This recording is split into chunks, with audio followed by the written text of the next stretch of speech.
Hi everyone, it's A Ticket to Christ. Thank you for tuning back in. We are talking about fixing our eyes on things eternal.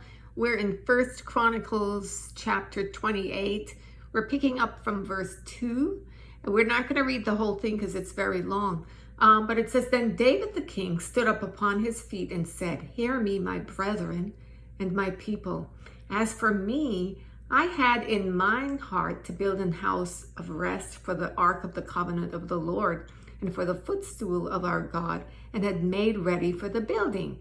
But God said unto me, Thou shalt not build an house for my name, because thou hast been a man of war and hast shed blood.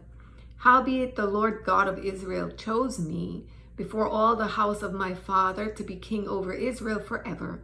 For he hath chosen Judah to be the ruler, and of the house of Judah, the house of my father, and among the sons of my father, he liked me to make me king over all Israel. And of all my sons, for the Lord hath given me many sons, he hath chosen Solomon my son to sit upon the throne of the kingdom of the Lord over Israel. And he said unto me, Solomon thy son, he shall build my house and my courts, for I have chosen him to be my son, and I will be his father. And we're going to jump over to, let's see, verse 11. Then David gave to Solomon his son the pattern of the porch and of the houses thereof, and of the treasures thereof, and of the upper chambers thereof, and of the inner parlors thereof, and of the place of the mercy seat, etc., etc. You can read down. This is David giving Solomon the blueprint. Then in chapter 21, furthermore, David the king said unto all the congregation, Solomon my son, whom alone God hath chosen, is yet young and tender, and the work is great, for the palace is not for man, but for the Lord God. Now I have prepared with all mine might for the house of my God, the gold for things to be made of gold, and the silver for things of silver, and the brass for things of brass, the iron for things of iron, and wood for things of wood, onyx stones and stones to be set, glistening stones, or glittering stones, and of divers colors, and all manner of precious stones and marble stones in abundance. Moreover, because I have set my affection to the house of my God, I have of mine own proper good of gold and silver, which I have given to the house of my God, over and above all that I have prepared for the holy house. And you can read on what David gave. And we can pause there just to kind of contextualize this a bit more. So what is it that you're hearing, seeing? What is jumping out at you when you read about this in terms of fixing your eyes on things eternal? For me, what I see here is an example of someone who had wanted to build a house for God. In those days, of course, Jesus wasn't here yet. The death, burial, and resurrection of Christ hadn't happened, whereby God now lives in us. We're the temples of God. In those days, they were going to build a temple for God, God's house. So that's what he's talking about. And his heart had been set on doing it. But God said, no, you're not the one to do it. And God said, because you are a man of war and you've shed blood. Remember, David had caused Bathsheba's husband to be murdered. So he set him up to be killed. Also, he was a warrior and had shed much blood. So God said, no, you're not to do that. But Solomon, your son, will be the one to do it. And rather than sulk and have a bad attitude about it, even though David had wanted that with all of his heart, he wanted to give back to God, he instead made preparations and did all the work he could to get everything prepared and ready, because Solomon, his son, was young. Not only that, he wanted it to be excellent. And so we see that even though he knew that he would not live to see all of this happen, he fixed his eyes on the promises of God, on things eternal, right? And as you read on, you'll see that, and we'll read a little bit more and see how he focused on God. So it's 1 Chronicles 29 from verse 10. It says, Wherefore David blessed the Lord before all the congregation, and David said, Blessed be thou, Lord God of Israel, our Father, forever and ever. Thine, O Lord, is the greatness and the power and the glory and the victory and the majesty. For all that is in the heaven and in the earth is thine. Thine is the kingdom, O Lord, and thou art exalted as head above all. Both riches and honor come of thee, and thou reignest over all. And in thine hand is power and might, and in thine hand it is to make great and to give strength unto all. Now therefore, our God, we thank thee and praise thy glorious name.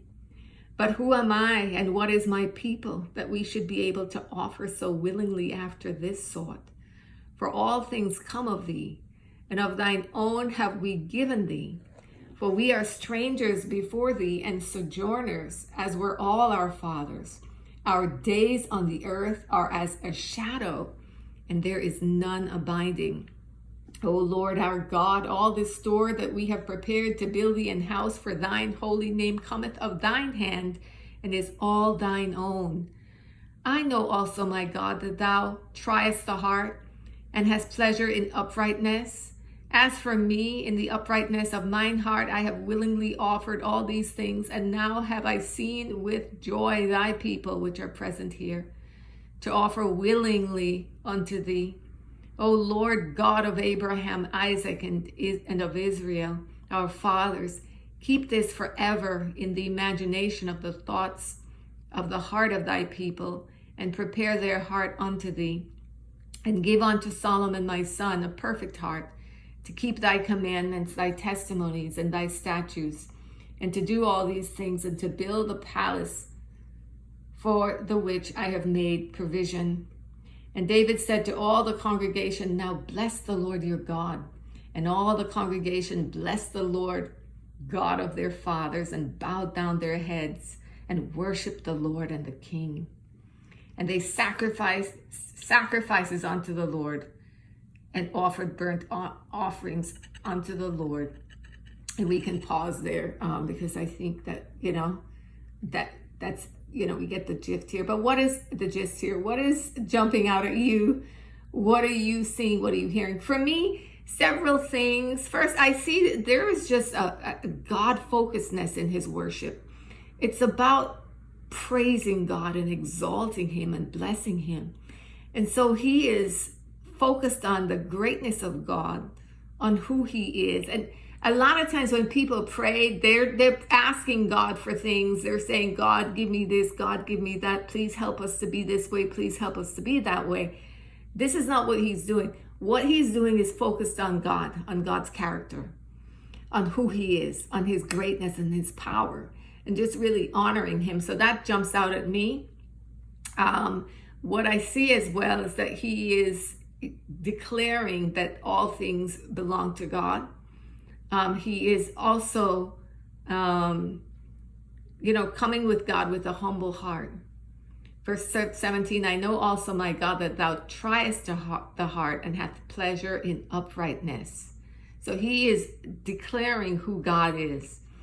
And so that is something I think is noteworthy. I see as well in praising God and honoring him, he's very specific. In verse 18, O Lord God of Abraham, Isaac, and of Israel, our fathers, keep this forever in the imagination of the thoughts of the heart of the people. So he's he's praying for the hearts of the people.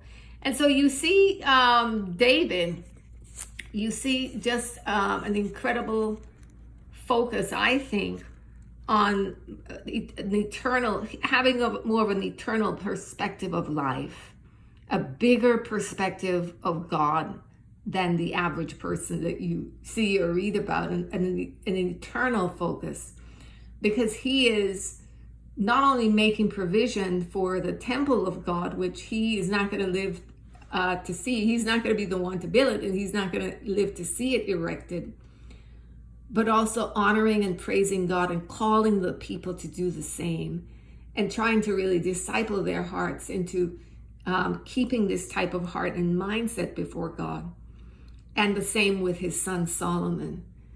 admonishing him and giving him instruction. Also, when you read in Chronicles, first chapters 28 and 29, and other chapters as well, you're going to see the detail and just the best that he gives to God, giving God in detail, but also his best, and not just from the people, but also from his own personal stock.